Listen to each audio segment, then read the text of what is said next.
Welcome to a Fortuna Admissions masterclass. Applications to the world's top MBA programs are going to be up this year, way up. As an industry leader, Fortuna Admissions connects with many thousands of MBA candidates from all over the world, applying to the M7, to INSEAD and London Business School, to the S10. And what we're seeing indicates a very busy and therefore a very competitive year, whether it's MBB and the Big Four, IB and private equity. I think everybody that has held off on their business school plans is stepping back. And so if that's your plan, we're delighted that you can join us for the first of several sessions over the next 3 weeks. The dream team at Fortuna are going to bring the essentials of the applications from the top schools to really help you shine in this process. So we'll get started. I mentioned that dream team, whether it's Harvard, Stanford, Wharton, INSEAD, LBS, Columbia, Booth, MIT, Sloan, Kellogg. We've got you covered with former admissions directors, associate deans, associate directors from all of these top schools. And my colleagues won't say it, but I can say it about my colleagues. They're unbelievably generous with the advice, the guidance, the insight that they share with their clients and that they share in sessions like this. So we're delighted that you're joining us. And of course, for your specific profile, your personal story, we're available. We offer free consultations and we take them very seriously, looking through your resume so that we can really have an in-depth discussion about your plans, your next steps. We talked about tonight's session, and we'll be focusing on the essays for Harvard, Stanford, and Wharton. Now, it's true, we often talk about HSW, but I'm going to be provocative. Given that Stanford now enjoys a 96% yield into the program, I'm going to refer to it, at least for the next 12 months, as SHW. And so it's my pleasure to be joined by Silpa Sama. Silpa is one of our senior expert coaches and a former admissions reader at Stanford GSB. Many of you will be familiar with Carla Cohen. It's been wonderful to work with Carla in the last 7-8 years. She brings, again, all of that expertise as a former associate director at Harvard Business School. And my co-founder at Fortuna Admissions, Judith Silverman Hadara, who, of course, was the former head of MBA admissions at the Wharton School. So we've really got you covered in terms of expertise. And we could cover a lot in tonight's session, but as we said, it really is the essays. If we get the time, and you'll want to hang on to every word of my panelists, we'll try perhaps to talk about standing out beyond the essays, any strategies for round 1 versus round 2. Remember, round 3 really is not a strategy for the schools that we'll be discussing tonight. Some of the common mistakes, and of course the timeline that we'll be looking for. And please share your questions. There are many hundreds of you that are joining us for this session. Perhaps others are now catching this on YouTube or one of the other Fortuna channels.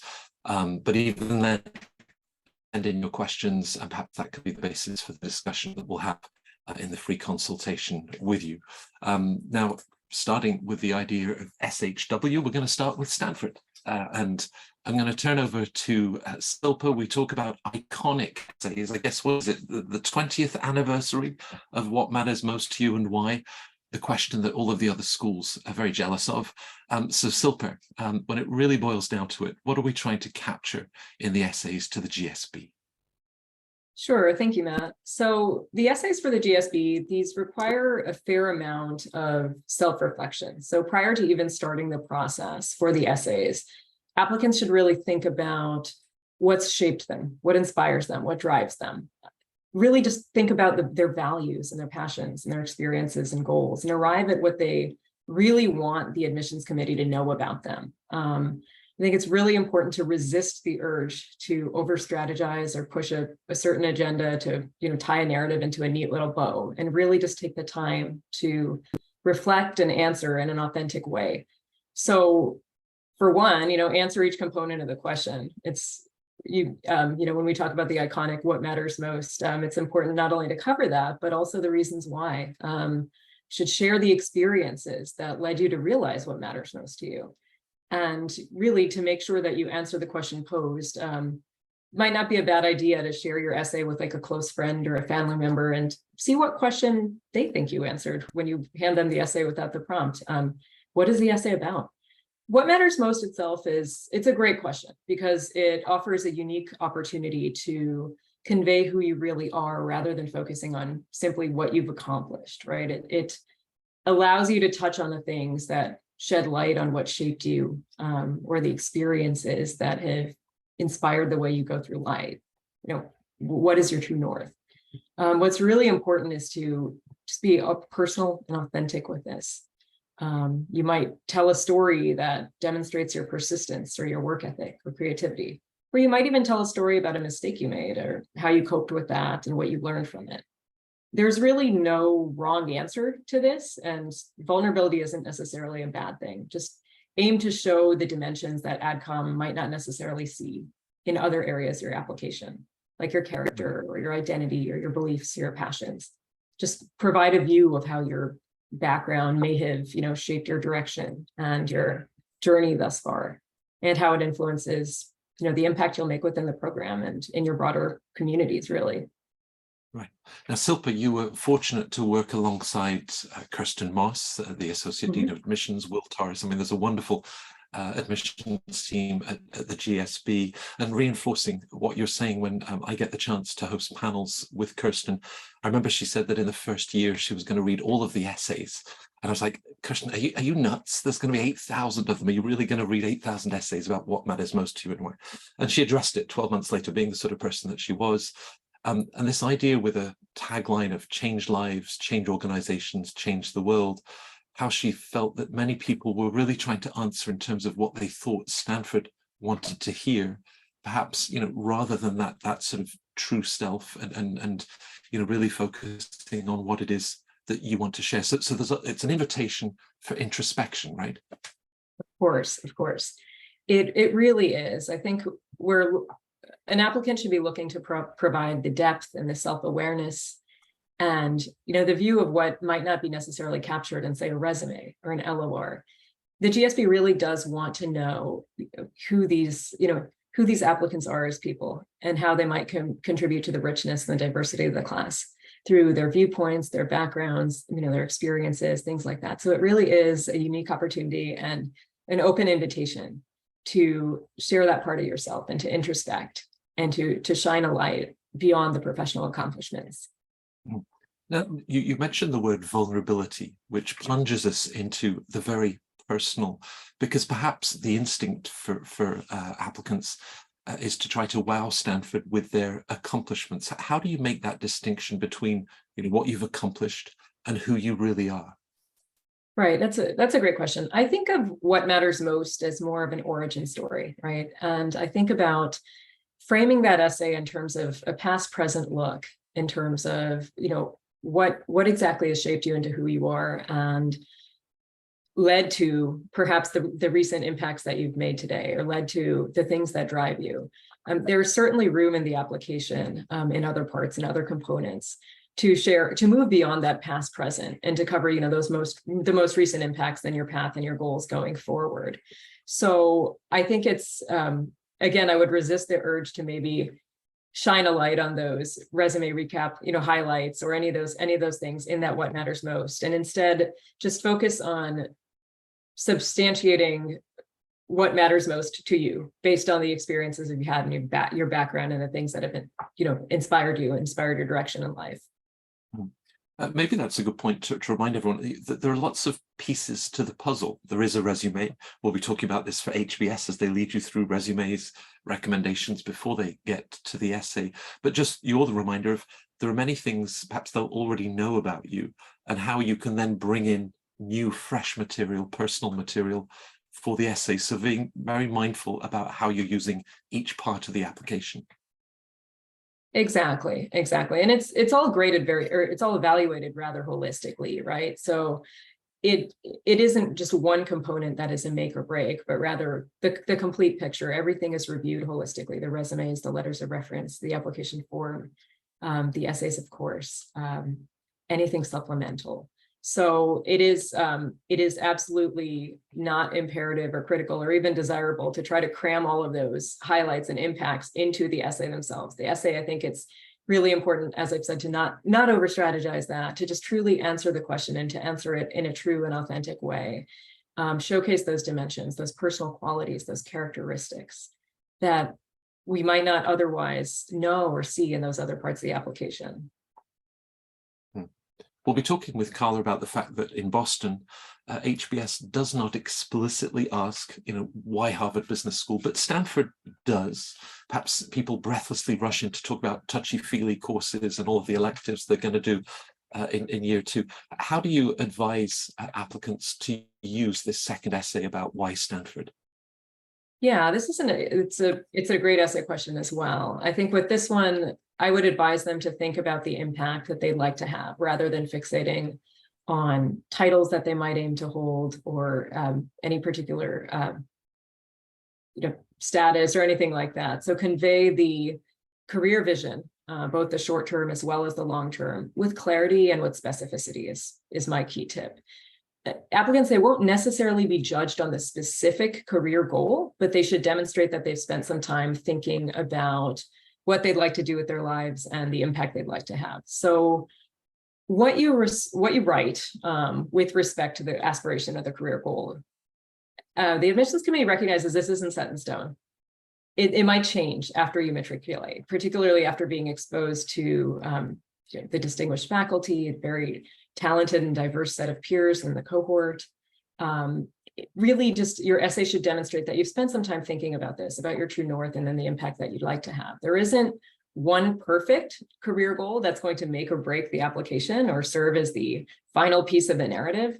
Oftentimes, applicants tend to wonder, well, does this fit better with my story? Does this fit better with my narrative? I might be interested in this particular goal, but I think this one would just make me sound better. And truly, there isn't just one answer. It's really just the applicant should think about why it is they'd like to go to business school and how it's going to help them along in their career. Think about this, what they have in terms of experience and credentials at this point, where they'd like to go, and how this experience is going to help them bridge that gap. So I would say the main tip I have is do your research, right? Because you'll also need to convey, not just why you need an MBA to achieve these goals, but how Stanford's program in particular would help you achieve them. So key tip, allow yourself time to do the research on the schools and their offerings, and also reflect upon, again, that self-reflection, reflect upon what motivates you, your impact to date, and the path you aspire to take. So really just understand and demonstrate why this is the right time for you to pursue the MBA and why Stanford's the place for you to do that. Ask yourself how the resources at the GSB are going to facilitate you going on to that next stage of your professional career and your journey. So it wouldn't be enough to just name some of the pertinent courses like touchy-feely or the clubs. You'll need to really share what you aim to learn from these offerings. Provide a view also into the distinctive perspective that you would bring to the class and how the program would prepare you to create the impact you aspire to make.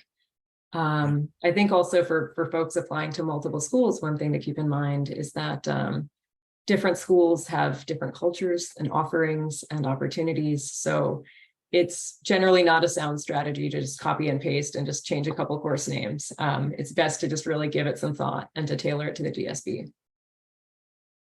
Now, with all of the events I've been fortunate to host with you, with senior admission staff from the GSB, the word I hear more than any other, and you just used it 6 or 7 times, is the word impact. Schools in New York might say, how do you want to get from point A to point B in 50 characters? What is the job title in the industry that you intend to be in? But Stanford, it really is this focus on impact. What is the difference between saying I want to be the product manager in this tech unicorn versus the broader notion of impact? Yeah, that's a great question. I think so. While there's nothing wrong with aspiring toward a certain title or a certain industry or company, I would think when I think about impact, I think about really understanding the space. I think about really understanding the trends in that space and the opportunities, the players in it, and what exactly you would want your role to be beyond the title, looking beyond the title.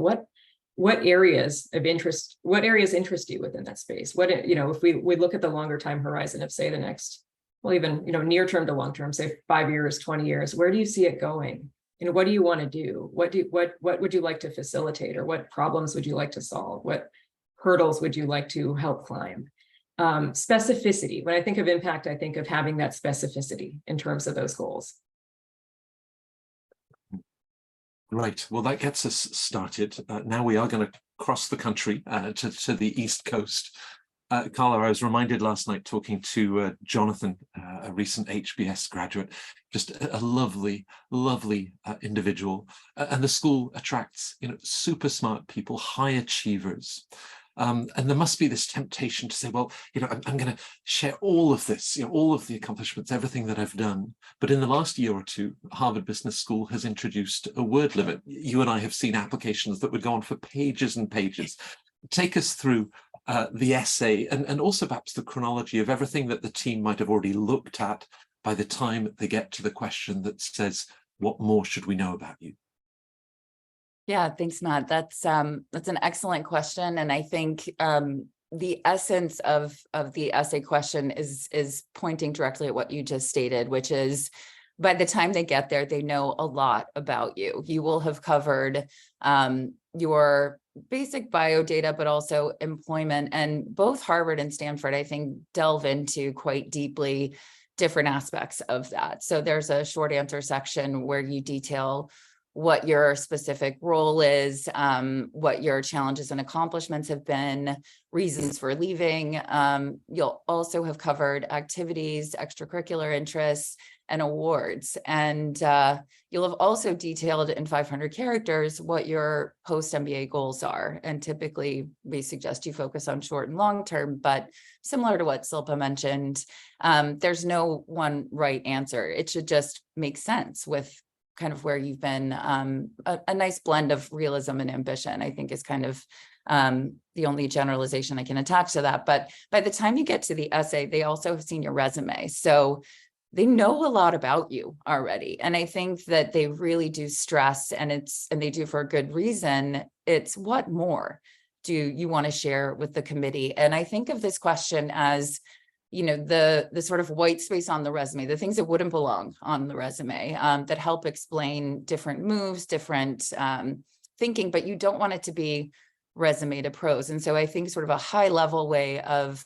tackling this can be, which is tough within the 900 character or the 900 word limit now, which is, you know, where have you been, where are you now, and where are you headed, with most of that focusing on kind of very similar to what Silpa was talking about, like the formative, transformative moments in your life that have helped put you on this trajectory, and helping them really understand who the human is. And, you know, you don't want to just give more depth or have this be, you know, the highlight reel of accomplishments in essay form. That's really what your resume is. You want it to be your opportunity to explain what is driving you, and also highlight some of the things that you'll be able to contribute to the program. But they do not ask why HBS. I remember when I first got there, it was like, look, we know why. We know why people want to come here. Who doesn't want to be here, you know? And that's not interesting to them. They really want to understand you. So when I think about, and Silpa touched on this too, it's like painting a portrait of who you are. It's the motivations. It's the, you know, giving them a sense of not just like what you want to be aspirationally, because anyone can speculate. I think that's one of the big mistakes is, you know, charting this course of I'm going to do this, and I'm going to do this. And that's helpful only if you have credibility there. And I think you want to root it in who you are as a person, and kind of how you got to be the way that you are, and the different challenges perhaps that you faced. I think it can be really interesting to see, what have you been through? And how have you handled the different things that life has thrown your way, as it informs what you want to do next. It's not the kitchen sink and lots of random stories that are personal, but more a specific targeted, and especially with the 900 words now, you really don't have an opportunity to go too far off into any sort of tangent. So make sure that the things that you're discussing are not things that they would necessarily know about you and would want to know, as it informs what's coming, so that you can really stand out and communicate fit. which is a tall order, but hopefully that's helpful as kind of a baseline. But, again, it shouldn't be something restating what they already know about you. Nobody really wants to read about the latest deal that you did unless it's an epic, legendary deal. And even then, not too much time spent on that. Make it an interesting story that you would want to read, that helps inform the human. Who's the human here? Versus you don't want to be a brochure of a person like a lot of folks are with this essay. So I think that's probably my fundamental tip is, bring the human to the table so that they can connect with someone and help make sense of all of the other things that are in the application that they reviewed. Right. Now, you have helped so many individuals securing a place at HBS, at Stanford, Wharton, the top schools. And I want to just pick up on a nugget that you shared within the context as we began this webinar of perhaps application volumes that are going to jump in the 2023-24 admission cycle. MBB, Big Four, investment bankers who could talk about more M&A deals. They could talk about decks of PowerPoint slides, but you emphasize the idea of formative and transformative. So the essays, with everything else that they have, it's what, a path that you've taken, choices that you've made? Exactly. I think so much of what the MBA experience at HBS is about, the case method is founded on this idea that they want to help you make better decisions in the face of ambiguity. And you want to show them that you have that capability. And I think making sense of, different challenges that you've been through, what has been formative and developmental for you as an individual as it informs what you want to do with your, life and with your career. The mission of HBS is to educate leaders who make a difference in the world. So it should be clear that you are on a pathway to making some sort of difference. What do you care about in terms of the things that motivate you? And how does that connect to the general management degree at HBS? I recall a lot of conversations around like, wow, you would think that, while we're great at leadership, this isn't a leadership school. So you don't want to just have an essay about, leadership per se. You want to focus on, yes, leadership is great to exhibit, but it's almost better to have your recommenders focus on selling you and your attributes than having, you don't want this to be a humble brag where you're pretending not to brag about your successes. I think it's so much better and so much more impactful when you can talk about the major formative milestones that shaped who you were, who you are today, and then touch a little bit on who you want to become, which you can cover to a large degree in your goals. But with this angle of like what Silpa was saying, what are your values? What are your ambitions? And and also make it clear that you're someone who is able to contribute. I think the fundamental thing that we would often look for is like, it should be clear that whatever you engage is better for your presence. And so however that takes form, I think it can come in many different shapes and sizes. And there's also not one right way to tackle this essay. There's many pathways into these programs. And I think the sort of guiding force should be tell the truth. You don't need to, and it's oftentimes a waste of time to try to exaggerate or amplify, because that'll back you into a corner when you get into the interview, but really focus on what is something that is unique. You have your own story. What has brought you to the gates of HBS, and what is the distance traveled between where you started in life and where you've arrived at this moment where you're putting in an application to apply to Harvard Business School, and to what is a general management program. It should connect. You don't want to just tell a really interesting personal story and then have it be, what does this have to do with anything? They want to be able to know. I mean, it's not a goals essay, but it should drive forward in terms of it makes sense that you would want to pursue this at this stage in your life, and that it would both be helpful for you as well as others in the community, that they would benefit from your experiences and your presence, and that there's evidence that you're someone who can grow. And that, again, that doesn't mean being flawless. In fact, as Silpa touched on as well, like sometimes it's, overcoming failure, overcoming, different challenges, I think is a great way to really connect. Not that it has to be that. Again, many, many different ways to, as my mom would say, slice this apple. But I think that there's many, many ideas that, may be unique to you that fit with your, background and your experiences that would be illuminating in terms of helping to understand what's driving you. And it does require reflection. It does require to do justice to this question. be expansive and be vulnerable, I think can be really helpful. But it's not about, again, trying to package or impress. I think that can really backfire if it's like, you're trying to explain to them how great you are. Let your accomplishments speak for themselves and try to show them in the stories that you tell versus tell them. Help them understand through different experiences that you've been through what it is that has been formative. And so it's helpful to, speak with someone who can look back at your life and also, even take some stock on like, what are the key things that made me who I am today? And how does that relate to who I want to become? And how does Harvard and the case method fit into that, that overall kind of catalytic process that would happen? What would happen to me in going to HBS, and why should anyone care? Is it just clear that you're going to go to HBS and then make a lot of money, or are you going to do something important with that in terms of your life and your career? So impact is also something that they seek as well. So there's overlap there with some of the other top programs. They want people that have strong character, integrity, and values, and that are able to demonstrate that. So again, many different avenues to kind of go at this without unlimited space. You're going to have to make some choices about what you share and how, but it should be expansive based on what you've already given them.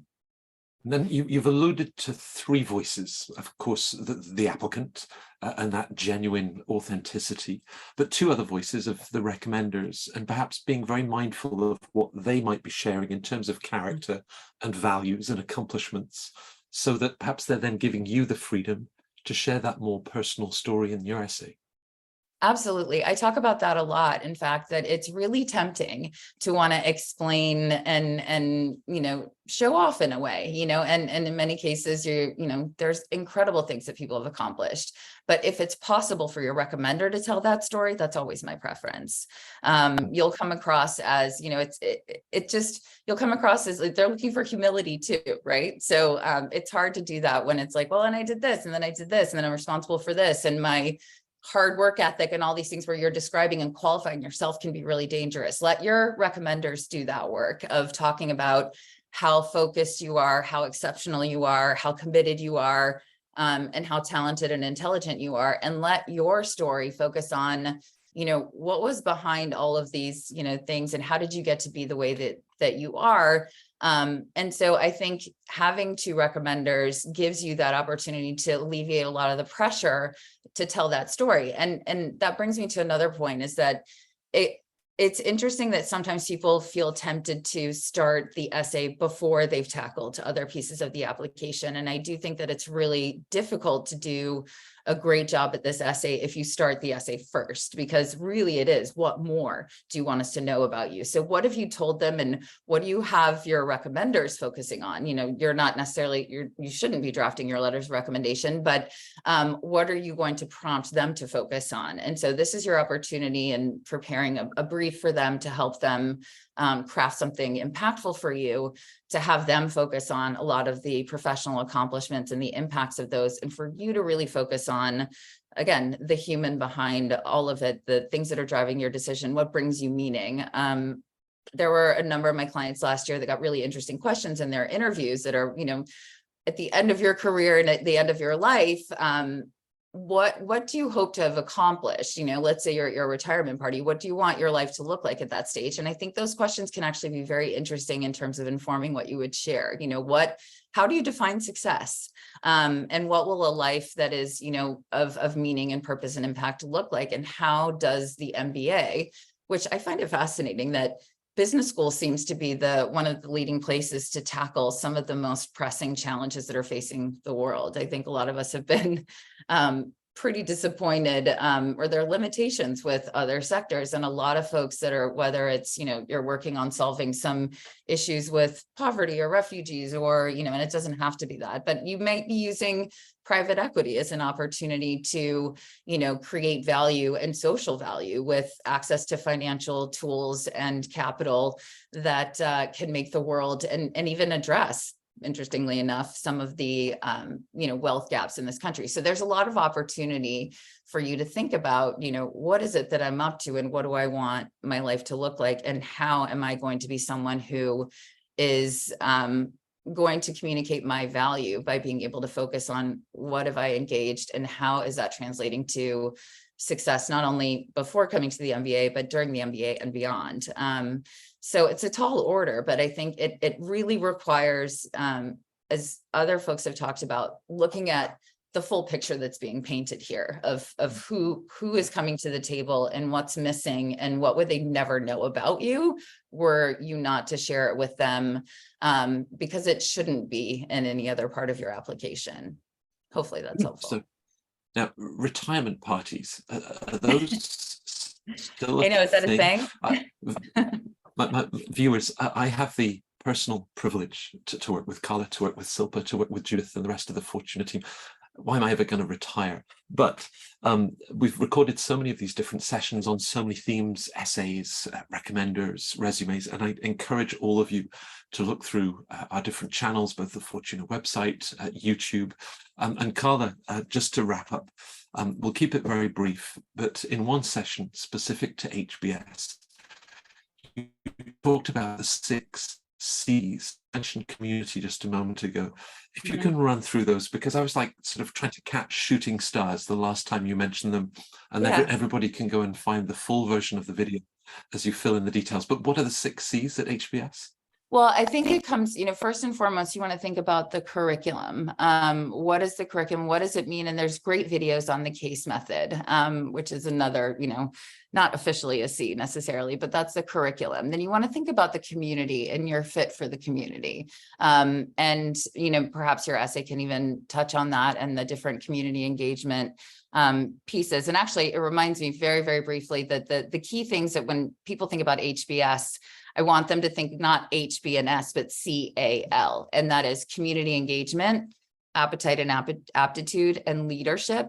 And not to say that you should write an essay about one of those things, but you should make sure that your application covers all of those elements. So, that's critical to kind of highlight and understand that that's how you're going to be evaluated holistically. And so how is the essay an opportunity to delve into those things? But curriculum, community, there's the culture. It's a very culture heavy place. And you can talk to different students.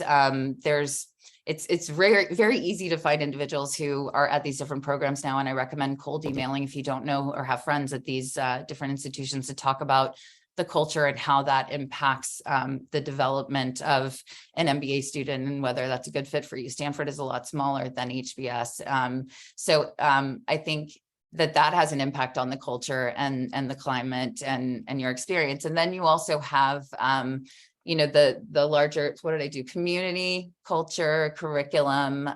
There's also your commitment to making things better, because of the things that you do. And so evidence of that. And then there's also the collaborativeness.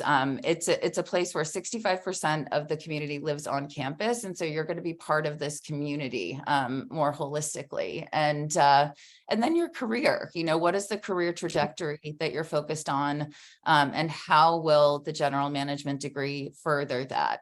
And understanding what that means. They've pioneered the general management degree. The case method is really there to help you learn to make better decisions in the face of ambiguity. So be able to demonstrate that. Did I get all of the C's, or is there one more? I think you did, and they're great themes. We talk a lot with our clients about enjoying applying to business school and to think about those 6 C's and more broadly.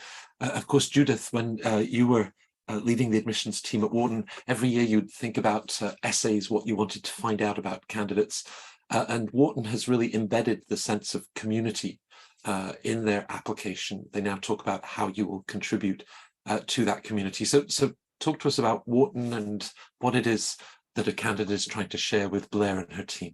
Sure. I used to really like the opportunity to work on the essay questions. And actually one of the members of our team, Scott, was involved in writing the current one, which I think is kind of fun. I've been thinking a lot about this question and what it really means. And I think that part of the Wharton interest in discovering how you're going to bring your true self to the community is really based on the fact that its reputation, for better or for worse, is a little bit more like, I'm going to become a finance person. I'm very cutthroat. I'm very competitive. I'm going to, it really was started as the first business school in the country in the 1880s because it was definitely training these legions of young men at the time. You can tell I'm a historian in my free time, to become really, contributors to society.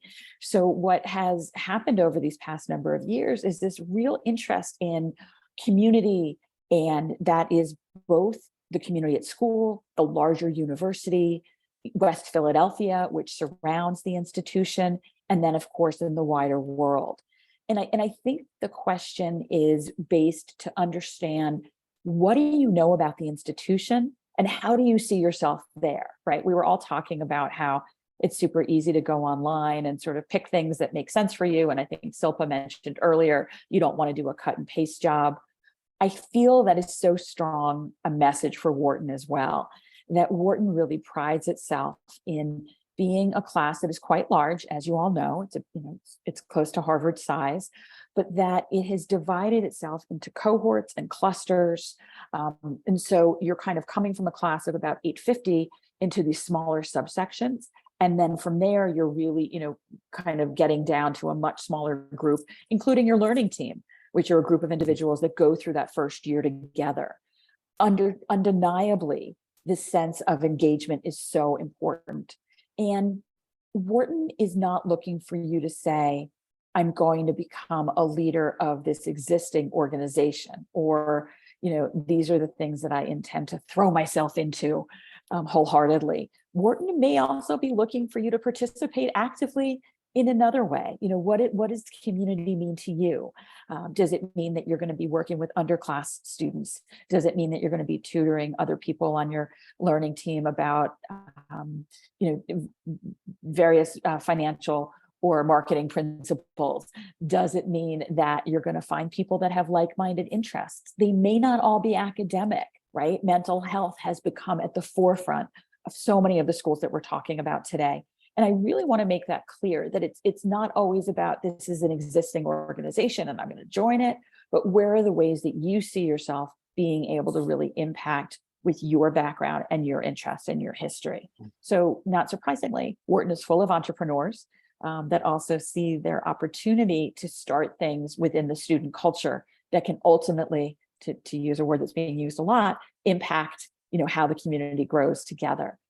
So inevitably, I like this question a lot because I think it really balances, as you all know, Wharton does ask 2 questions, and I think it's a very nice balance to the other question that's being asked as well. So you sort of see it as connecting the dots between the personal and the professional, and how you're bringing those 2 together in the application?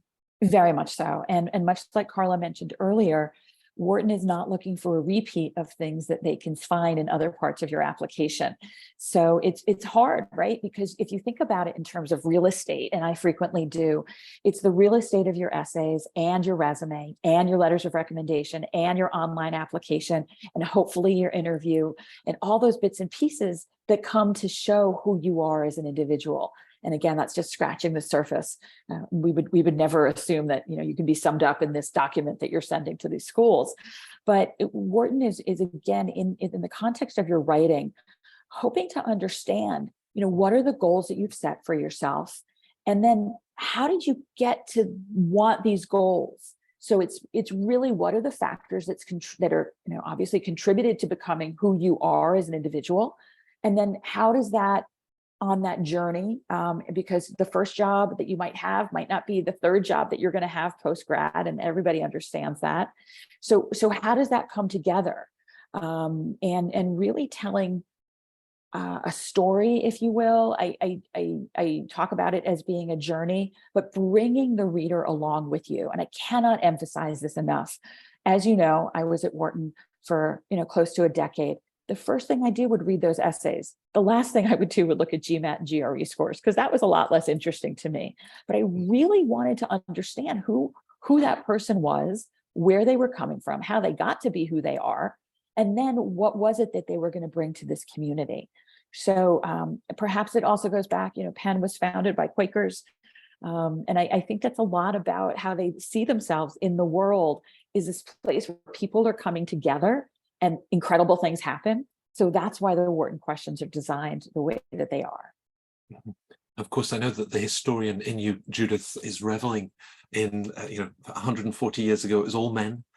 Last year, it was 51.6% women, which is a tremendous trajectory.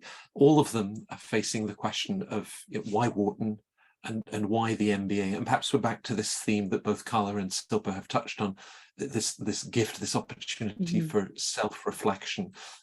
What is the admissions committee hoping to understand? Is it again about career or a wider sense of impact, purpose, the themes that we've been discussing on this session together? There's so many similarities between our three schools, and it is not about the next job at all. It's not about, I'm going to become a marketing manager at Google. You might do that along the way, but you really are also becoming a visionary for recognizing the role of technology, talking about AI, what's going to happen next, what are some of the impacts of opportunities that lie ahead for you. So to me, it's a lot about building a case, if you will, for how you got to be who you are, and then what are you going to do with it? And then if you think about it, I do talk about it like an equation, who I am now plus an MBA, and that helps me to become who I'm going to become next, or who I evolve into. I don't think that Wharton or any MBA is like poof, the magic formula, and you emerge fully formed, but it is very much an evolution. And I think coming to Wharton and coming to any school, having a plan, so to speak, career management would regularly sit in on the conversation. We weren't ever trying to figure out, like, what are the odds of you getting that job that you say that you want? But more so, what is your thought process that has led you to think about this career path? So viability for your career after grad is going to be really important. We talk a lot with our current clients about, so you really have this interest in public service. You talk a lot about, working for XYZ institution. How does that happen given the fact that you've been at an investment bank? What are the pieces, if you will, that are going to help you get to that next part? And what's fueling that interest? So a lot of it, Matt, to go back, is really connecting the dots. And I'm kind of laughing because for those of you that care, Philadelphia is actually on a grid system, which makes it pretty easy to navigate. But it's a lot, as Matt, who lives in Paris, will say, like, not everything is a straight line, and we know. But to be able to get from A to B to C, and I sometimes struggle, I'll be honest with you all. I don't love these questions compared to the ones at Stanford and Harvard that are very, like, you really get to think about your life in a much broader way. But I do understand what Wharton is trying to get from these conversations. And I really, even for those of you that are not applying to Wharton or not applying to Harvard or Stanford, I urge you to look at these questions together, because they can really help build the foundation for what it is you want to talk about. It's a funny thing to recommend, but I always tell students, like, look at what other schools are thinking about, because that's going to maybe get some ideas flowing for you as well. Right. The French came up with the expression cul-de-sac, which for the grid system is a road that leads nowhere. Possible.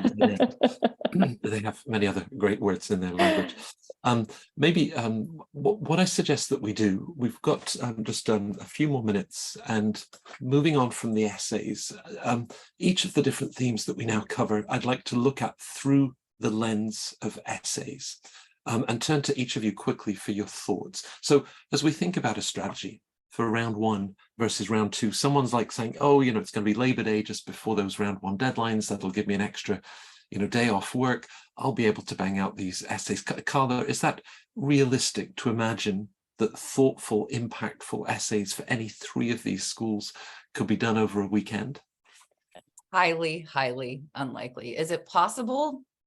maybe. I wouldn't advise that strategy. Can we please beg you not to do this? Please don't do that. Well, for your own sanity, and also you're selling yourself short if you wait. And that really kind of summarizes what I think about strategy with round one versus round two.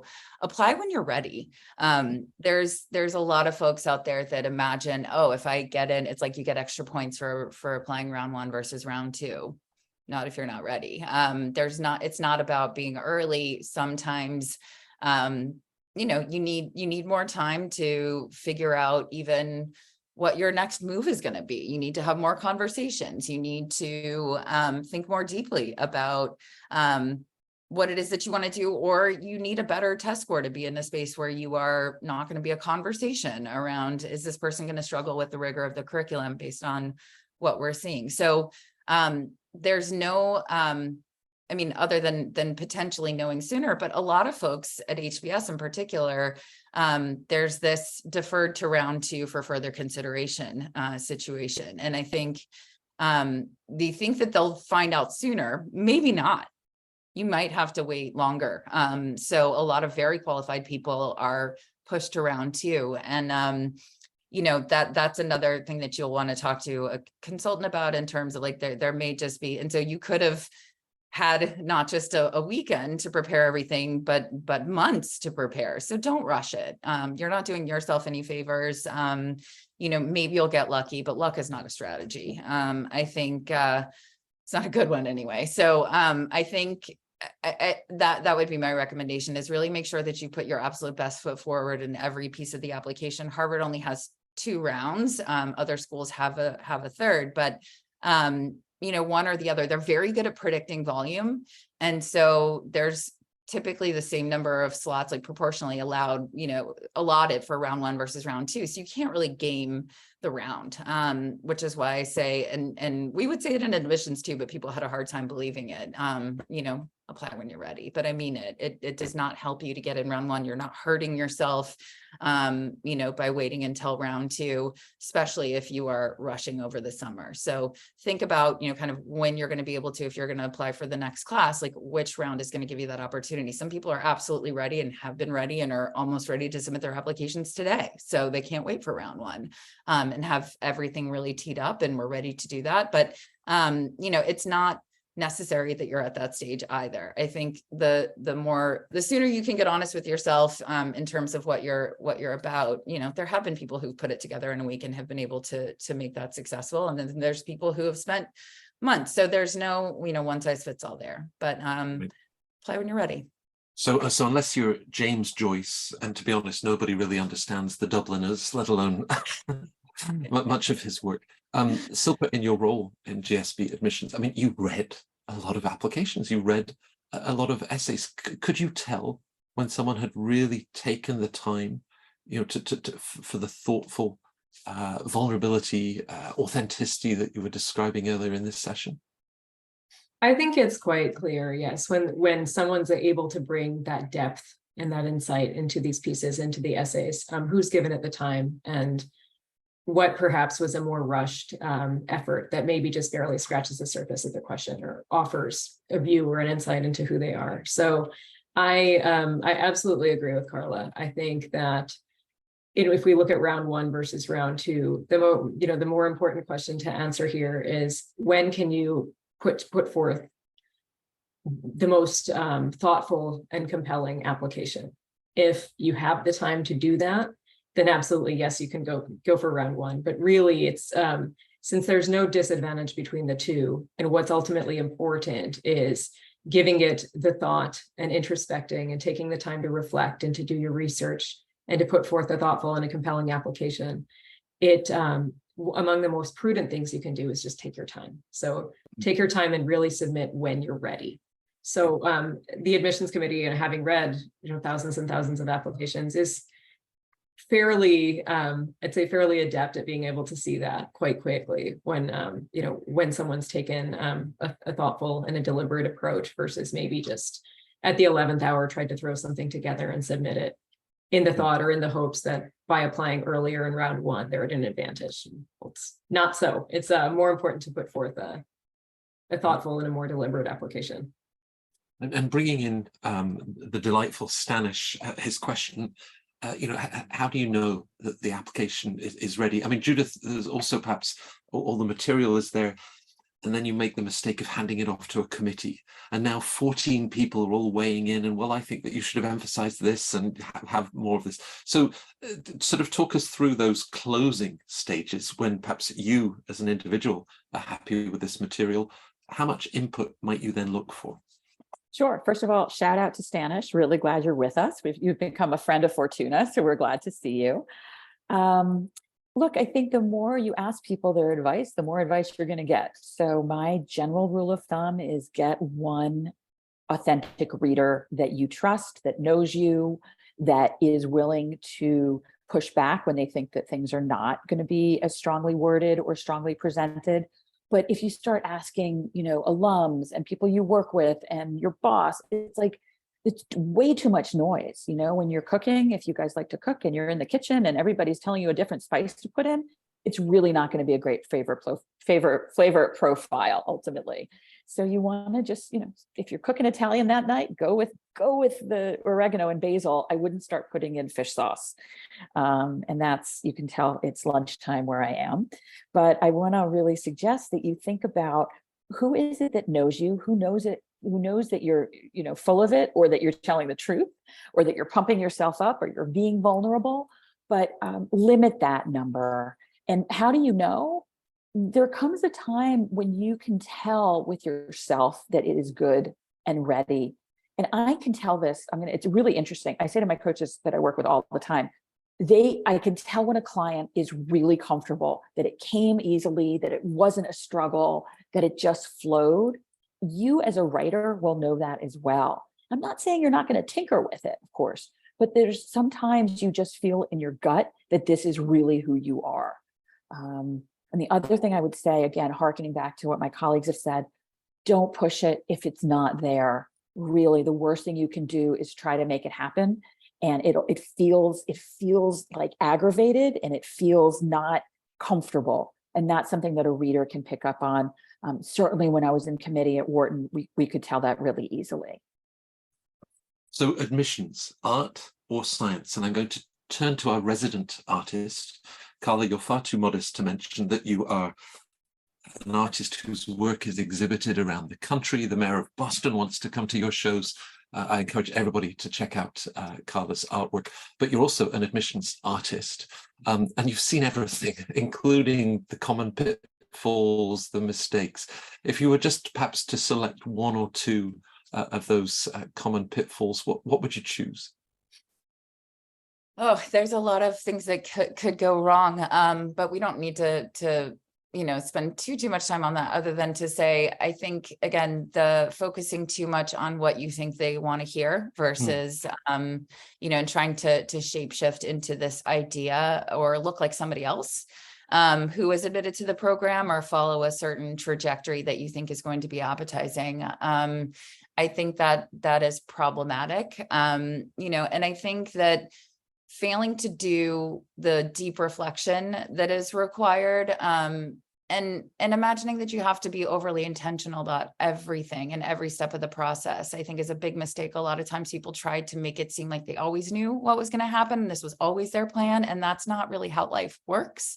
So you can, just talk about the different choices that you made. Some may have gone, wonderfully, and some may not have, but hopefully you've learned from all of them and can present yourself as real, with a bit of vulnerability, instead of this overly polished, I always knew exactly what was going to happen and everything always went my way. I think that's one of the biggest mistakes, is that's what I call the brochure of a human. I'm like, I can't connect with this thing because it doesn't seem real.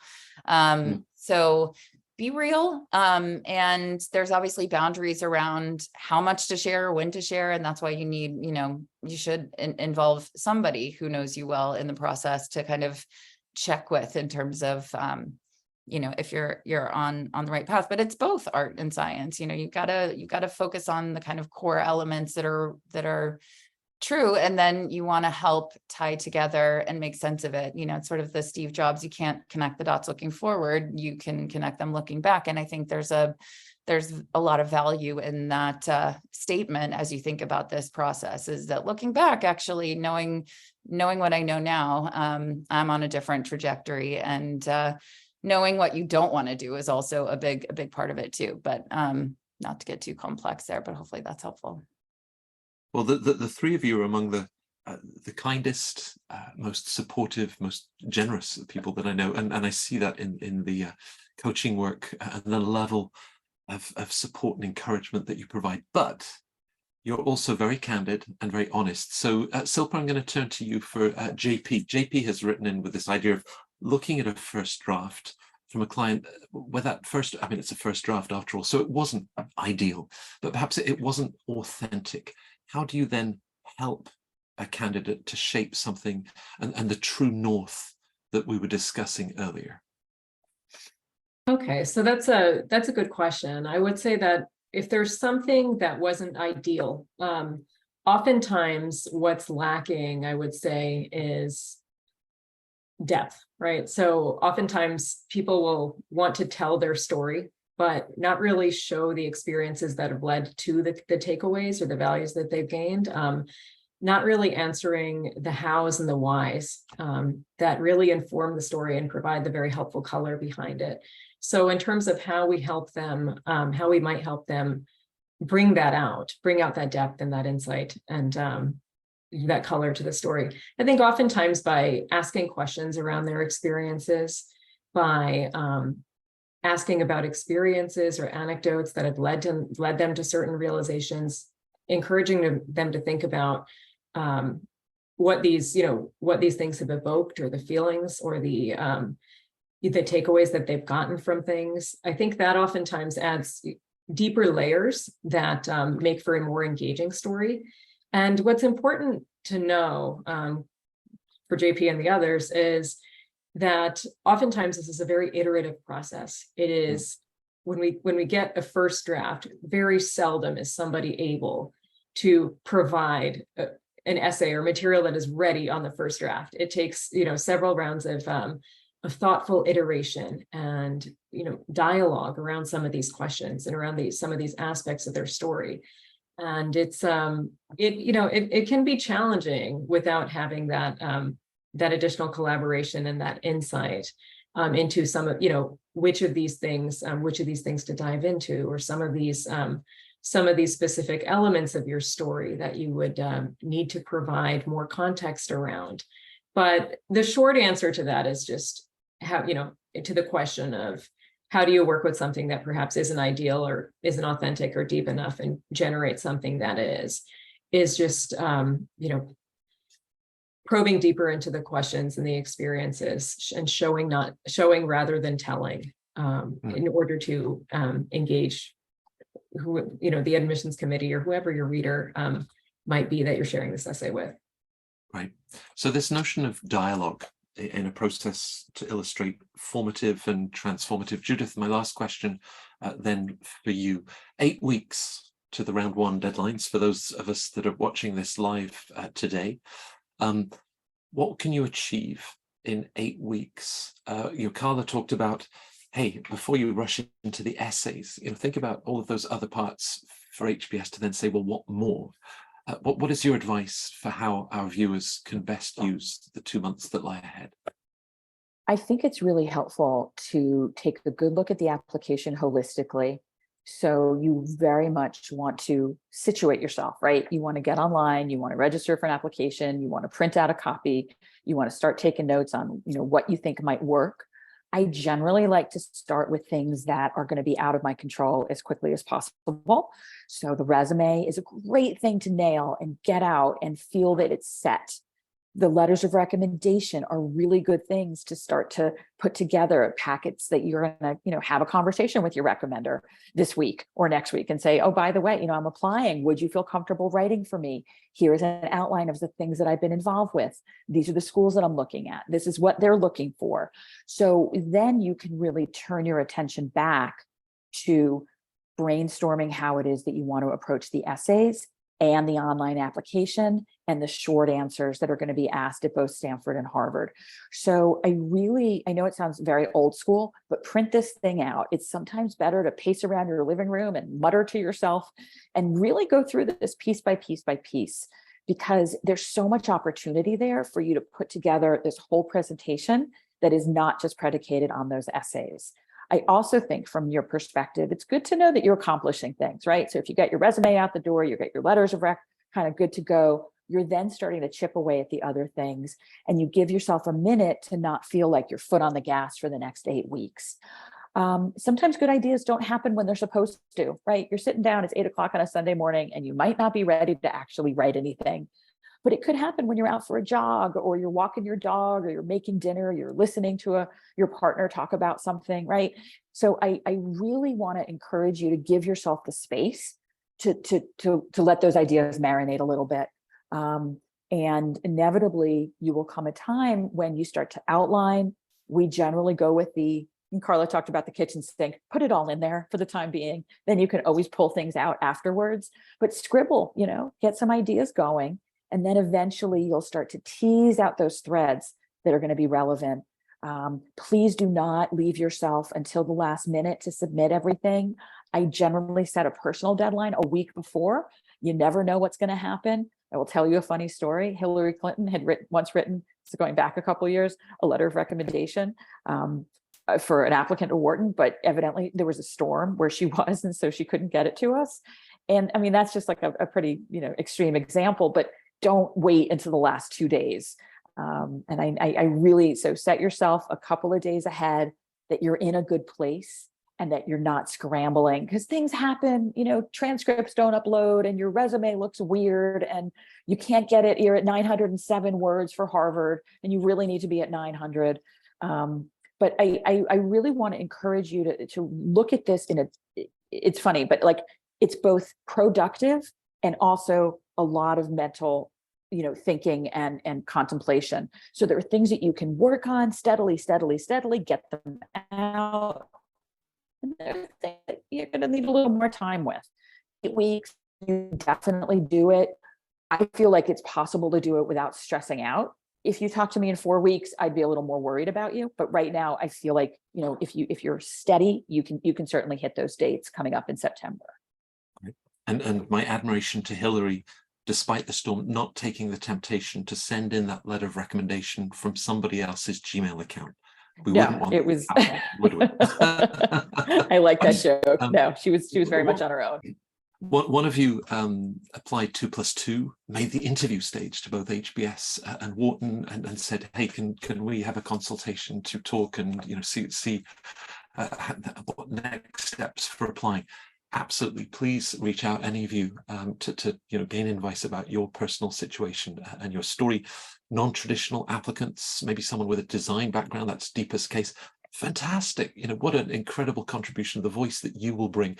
We've talked a lot about artists, and I would want everybody to check out Carla's art shows. This is a very creative process, putting together applications, and this was the first of 4 sessions. Next Thursday at noon Eastern, we'll be bringing together more members of the Fortuna team, senior admissions roles from Chicago Booth, Columbia, MIT Sloan, and Kellogg. That rounds out the M7. From there, we'll move into the S7 with Haas, Duke, Stern, Yale. And then the final session, we'll look at some of the top international schools with INSEAD and London Business School. But thank you, everybody, for joining this session. And if you caught this on YouTube, please share with others that themselves might be thinking about business school. As always, Carla, Judith, Silper, it's such a privilege to have these events together. Now I've got my soundbite about being formative and transformative. I'm going to take that away. But thank you for such a great session. Thank you so much, Matt. Thanks, everyone. Thanks. It was great to see everybody. Take care. Thanks again. Good luck.